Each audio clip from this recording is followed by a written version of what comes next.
Shalom. Shalom. Senang banget kita bisa bertemu lagi dengan teman-teman di ibadah online pada hari ini. Dimana hari ini adalah hari Paskah. Kita mau mengucapkan selamat Paskah dulu sama teman-teman. Senang banget kita bisa bertemu lagi, bisa ibadah bareng lagi. Nah teman-teman, walaupun di tengah pandemi ini ibadahnya online, tapi kita nggak boleh nggak semangat dong di ibadah ini. Kita semangat, kita mau memuji Tuhan bersama-sama, kita mau terus untuk mengingat kasih setia Tuhan. Untuk saat itu saya persilakan.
Ucap syukur di mana kami boleh bersama-sama ibadah online pada hari raya Paskah ini Tuhan.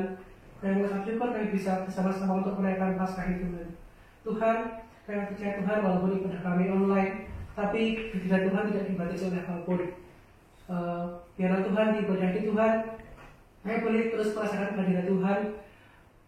Kami boleh tenang, biarlah ibadah ini Tuhan sungguh membawa sesuatu yang menyukakan hati Tuhan. Kami menyerahkan seluruh pujian penyembahan di dalam tangan Tuhan.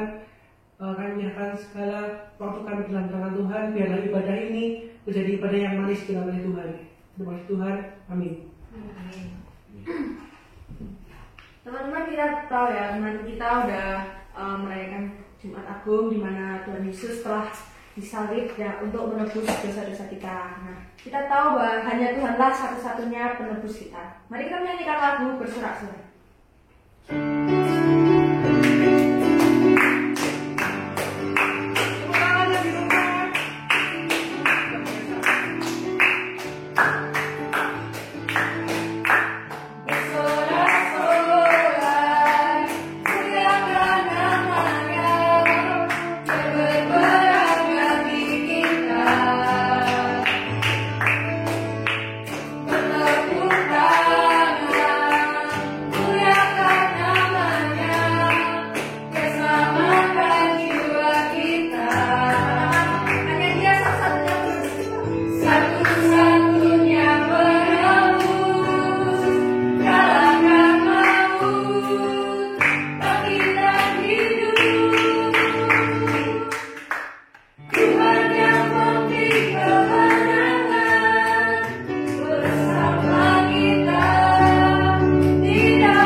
Dan Tuhan sudah mengalahkan kuasa iblis dari kita. Oleh karena itu marilah kita menyanyikan lagu oleh darah anak Tuhan.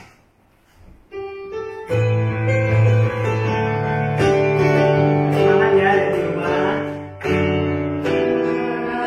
Telah tiba keselamatan kuasa dan pemerintahan Allah kita, kuasa Dia yang diurapinya karena telah dilemparkannya para pendakwa kita. Sekarang telah tiba keselamatan dan kuasa dan pemerintahan Allah kita, kuasa Dia yang diurapinya karena telah dilemparkannya para pendakwa kita. Oleh darah anak domba, oleh kesaksian kita, iblis dikalahkan kuasanya di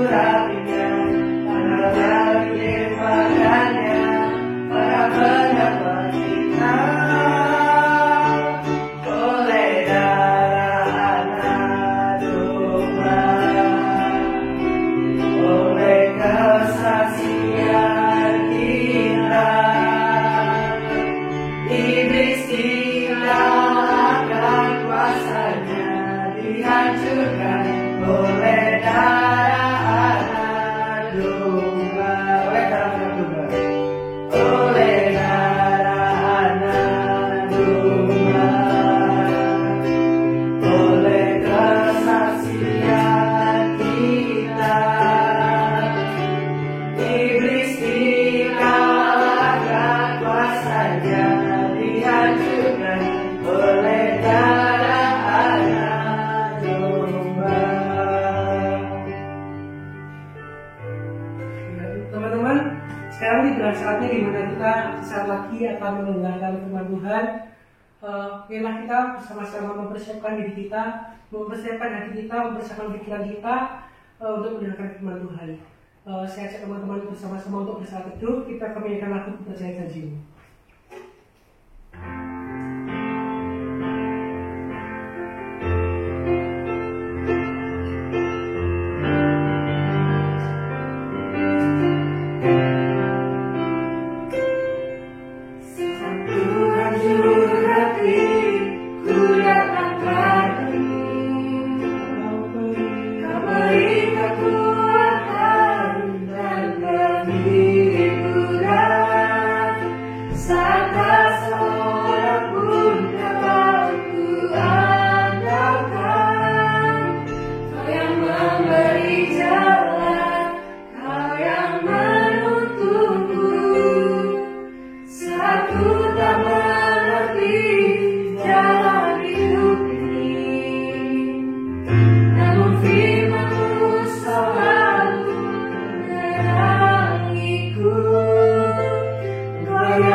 Sama-sama kita suka Tuhan.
sama-sama berdoa sebelum kita merenungkan firman Tuhan. Tuhan, kami bersyukur bahwa hari ini Tuhan kembali memberikan kesempatan bagi kami untuk beribadah bersama-sama ya Tuhan. Meskipun kami tidak dapat berkumpul di gereja, tetapi kami bersyukur bahwa Tuhan selalu memberikan kesempatan bagi kami.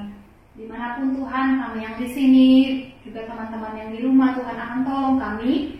Bila kami semua boleh diteguhkan, boleh dikuatkan oleh firman-Mu hari ini. Pujilah Engkau ya Bapa di dalam nama Tuhan Yesus Kristus, Tuhan yang telah mati dan bangkit untuk menyelamatkan kami. Kami sudah berdoa dan mengucap syukur. Amin. Ya, shalom teman-teman. Shalom. Shalom. Selamat hari Minggu dan selamat hari Paskah buat kita sekalian ya. Nah, hari ini kita akan sama-sama belajar firman Tuhan di dalam Lukas 24. Ya, mari kita sama-sama buka firman Tuhan di dalam Lukas 24. Kita akan baca dari ayat 1 sampai dengan ayat yang ke-12. Lukas 24 ayat 1 sampai dengan ayat yang ke-12 saya akan bacakan buat teman-teman sekalian ya. Teman-teman yang di rumah juga boleh buka Alkitabnya, kita akan sama-sama merenungkan firman Tuhan. Lukas 24. Tetapi pagi-pagi benar pada hari pertama minggu itu, mereka pergi ke kubur membawa rempah-rempah yang telah disediakan mereka. Mereka mendapati batu sudah terguling dari kubur itu, dan setelah masuk mereka tidak menemukan mayat Tuhan Yesus. Sementara mereka berdiri termangu-mangu karena hal itu, tiba-tiba ada 2 orang berdiri dekat mereka memakai pakaian yang berkilau-kilauan. Mereka sangat ketakutan dan menundukkan kepala, tetapi kedua orang itu berkata kepada mereka, "Mengapa kamu mencari Dia yang hidup di antara orang mati? Ia tidak ada di sini, Ia telah bangkit. Ingatlah apa yang dikatakannya kepada kamu ketika Ia masih di Galilea, yaitu bahwa Anak Manusia harus diserahkan ke tangan orang-orang berdosa dan disalibkan dan akan bangkit pada hari yang ketiga." Maka teringatlah mereka akan perkataan Yesus itu. Dan setelah mereka kembali dari kubur, mereka menceritakan semuanya itu kepada ke-11 murid dan kepada semua saudara yang lain. Perempuan-perempuan itu ialah Maria dari Magdala dan Yohana dan Maria ibu Yakobus, dan perempuan-perempuan lain juga yang bersama-sama dengan mereka memberitahukannya kepada rasul-rasul. Tetapi bagi mereka, perkataan-perkataan itu seakan-akan omong kosong dan mereka tidak percaya kepada perempuan-perempuan itu. Sungguh pun demikian, Petrus bangun, lalu cepat-cepat pergi ke kubur itu. Ketika ia menjenguk ke dalam, ia melihat hanya kain kafan saja. Lalu ia pergi dan ia bertanya dalam hatinya, apa yang kiranya telah terjadi. Sampai demikian firman Tuhan. Nah, teman-teman, saya akan tanya kepada teman-temannya,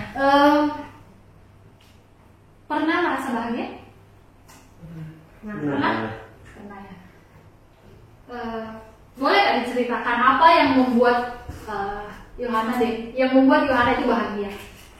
Ada pengalaman apa yang pernah membuat kamu itu merasa bahagia sekali?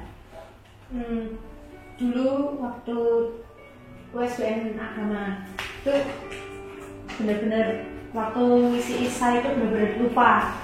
Ya lupa itu masih ingat banget tentang sholat fide, sholat Mesia, sekolah skriptura dan terus aku berdoa itu terus kok ingat gitu aku lebih stres tuh bener-bener kayak seneng banget apa kayak titik terakhir tuh waktu aku berdoa tuh terus aku bisa tahu dan setelah itu tuh jawabannya tuh bener-bener aku bahagia. Jadi kamu bahagia itu pengalaman begitu, pengalaman Yohana mengenai kebahagiaan yang dirasakan. Nah, pasti semua kita juga gitu ya, kita itu pernah punya pengalaman. Kita itu juga semua menginginkan kebahagiaan, betul nggak? Betul nggak? Betul ya, kita semua itu menginginkan kebahagiaannya. Nah, ketika hidup kita sudah bahagia, terus apa lagi yang diinginkan? Kalau misalnya kamu sudah bahagia, apa lagi yang kamu inginkan? Kalau sudah bahagia, kenyamanan. Ya, kalau kita sudah bahagia, Pia bilang dia membutuhkan kenyamanan. Menurut saya kalau sudah bahagia, ya kita nggak butuh apa-apa lagi ya, karena kita sudah bahagia, ya nggak? Kita sudah bahagia. Nah itulah sebabnya kenapa orang itu mengejar kebahagiaan. Gitu ya. Kenapa hampir semua orang itu mengejar kebahagiaan.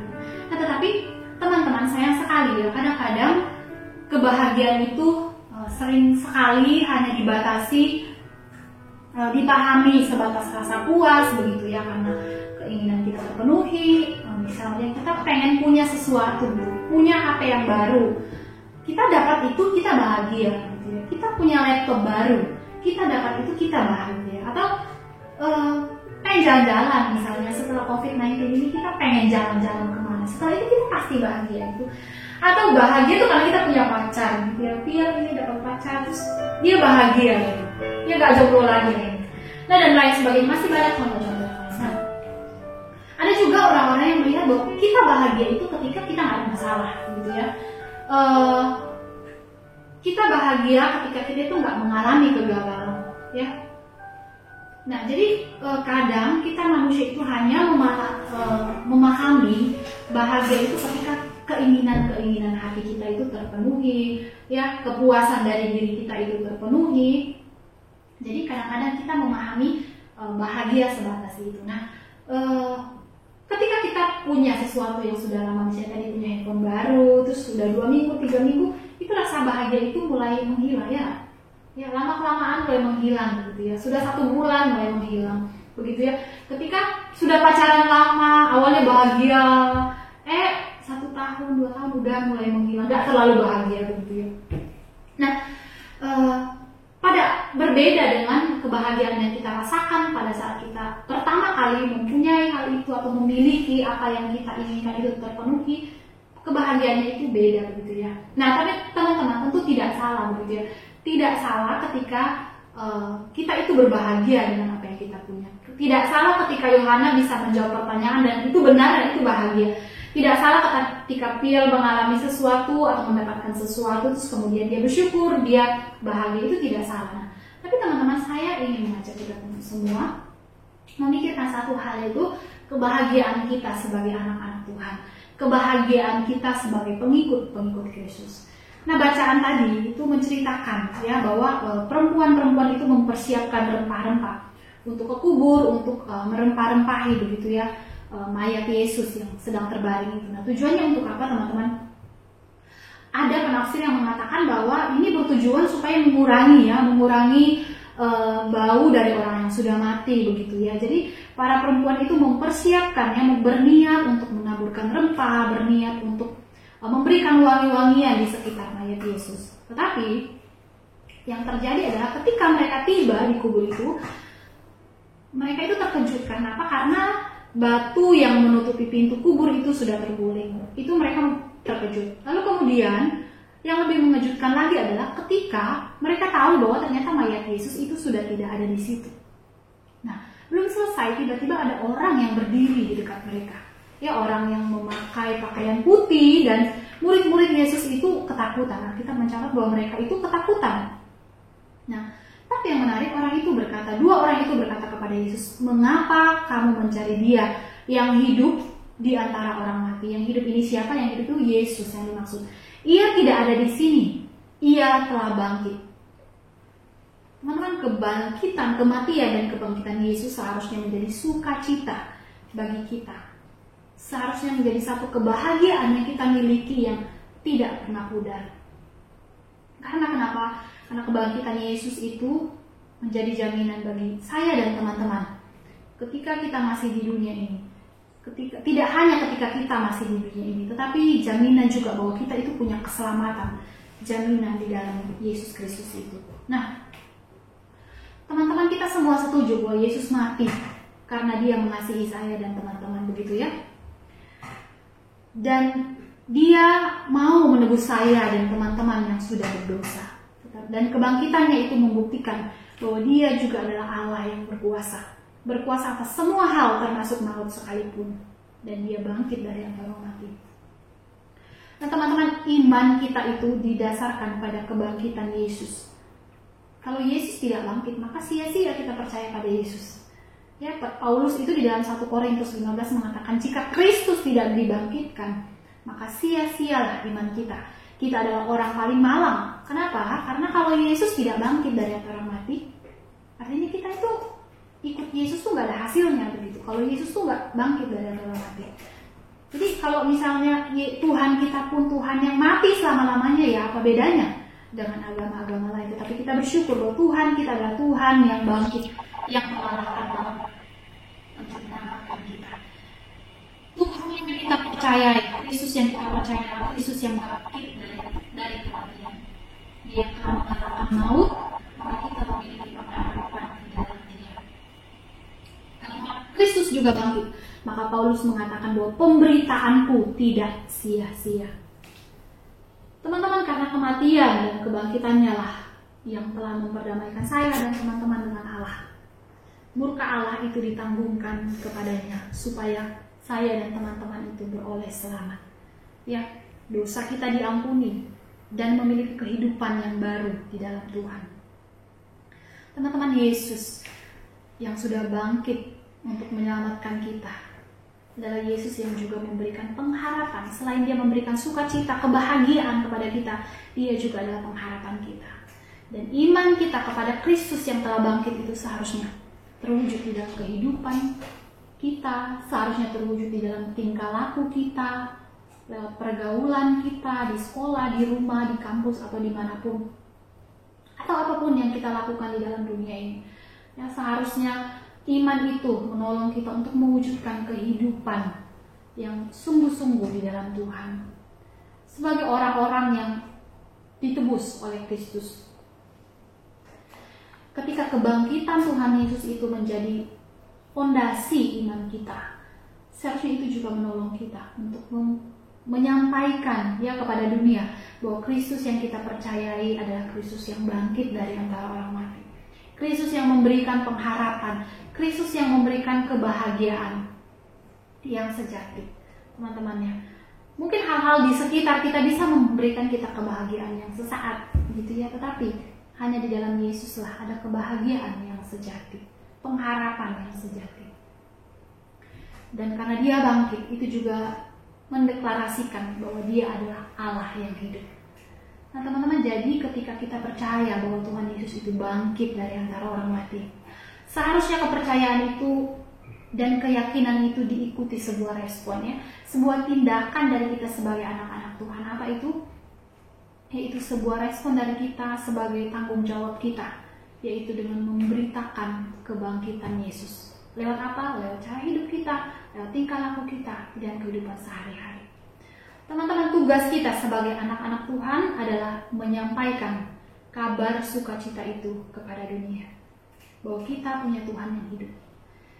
Tuhan yang mengasihi kita, Tuhan yang selalu setia di dalam hidup kita. Dia yang menjadi jaminan di dalam hidup kita. Dan di dalamnya ada sukacita, ada kebahagiaan yang sejati. Teman-teman, di momen Paskah ini kita memperingati hari kebangkitan Tuhan Yesus. Biarlah ini menolong kita mengingat kembali bahwa Kristus itu telah mati dan bangkit untuk menyelamatkan kita. Dan seharusnya kita menghargai anugerah itu dengan cara menyampaikan kepada dunia bahwa kita punya Tuhan yang hidup. Dan seharusnya kita menjadi saksi-saksi Kristus yang hidup, yang menjadi saksi bagi dunia ini. Kiranya Tuhan menolong kita semua, memampukan kita menjadi saksinya, menjadi anak-anaknya di dalam menjalani kehidupan di dunia ini. Selamat hari Paskah, Tuhan Yesus memberkati. Mari kita sama-sama berdoa. Bapa, kami mengucap syukur bahwa Engkau mau mengorbankan diri-Mu bagi kami untuk menyelamatkan kami ya Tuhan. Kami juga bersyukur bahwa kami boleh bersama-sama merayakan hari kebangkitan-Mu ya Tuhan. Kami tahu bahwa hanya Engkaulah satu-satunya sumber kehidupan kami, sumber kebahagiaan yang sejati yang kami miliki ya Tuhan. Dan tolong kami ya Tuhan untuk boleh terus menjalani hidup ini dengan memancarkan kasih-Mu di dalam hidup kami, menyampaikan kepada dunia bahwa Tuhan kami adalah Tuhan yang hidup dari antara orang mati, dan Tuhan yang sama juga yang menginginkan kami supaya kami menjadi anak-anak Tuhan yang terus bersaksi bagi dunia ini, menyampaikan kabar sukacita, menyampaikan kabar baik, khususnya mungkin bagi teman-teman kami yang belum mengenal Tuhan. Terima kasih ya Tuhan, berkati setiap anak-anak Tuhan dimanapun mereka berada ya Tuhan, di dalam pergumulan mereka Tuhan akan tolong, Tuhan akan memimpin mereka ya Tuhan. Kami juga terus berdoa untuk kondisi bangsa kami ini. Di tengah-tengah situasi dan bangsa yang mungkin menakutkan ya Tuhan, kami mohon Tuhan terus memberikan kami ketentraman di dalam hati kami. Biarlah kami boleh terus berserah kepada Tuhan dan menyadari bahwa Tuhan semua ada dalam kendali-Mu ya Tuhan. Dan kami mau terus percaya kepada Tuhan. Dan kami juga mohon kiranya Engkau berkenan boleh Tuhan menghalaukan masalah ini, pergumulan-pergumulan ini yang sedang dihadapi oleh dunia ya Tuhan. Terima kasih Bapa. Ini doa kami, ini permohonan kami. Demi nama Tuhan Yesus Kristus, yang adalah Tuhan yang sudah mati dan bangkit menjadi jaminan keselamatan bagi kami. Kami berdoa dan mengucap syukur. Haleluya. Amin. Ya teman-teman, kita tahu bahwa Tuhan itu udah menebus dosa-dosa kita. Tapi apakah kita tuh hidupnya udah berkenan bagi Allah? Kita udah membalas semua pemberian Tuhan itu. Mari kita renungkan itu di dalam diri kalian. Mari kita mencoba untuk merubah hidup kita menjadi lebih baik lagi dan mempersembahkan hidup kita hanya untuk kemuliaan Tuhan, karena hidup kita itu berharga bagi Allah. Mari kita menyanyikan lagu hidup berharga.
Syukur untuk waktu di mana kami boleh beribadah bersama-sama ya Tuhan. Meskipun kami tidak secara fisik semuanya boleh bertemu, tapi Kami bersyukur bahwa kondisi ini tidak menghalangi Tuhan untuk memberikan kami waktu untuk beribadah kepada Tuhan. Tolong setiap kami ya Tuhan, juga teman-teman yang ada di rumah dan setiap kami yang hadir di sini, teman-teman yang sudah mengambil bagian di dalam pelayanan ini, Tuhan juga akan memberkati mereka. Tuhan kiranya Kau terus memberikan kami kekuatan, kesehatan dalam menjalani hari-hari kami ke depan. Terpujilah Engkau ya Bapa. Di dalam nama Tuhan Yesus kami berdoa dan kami mengucap syukur. Amin. Terima kasih teman-teman sudah gabung di ibadah Paskah online ini. Selamat Paskah, selamat hari Minggu.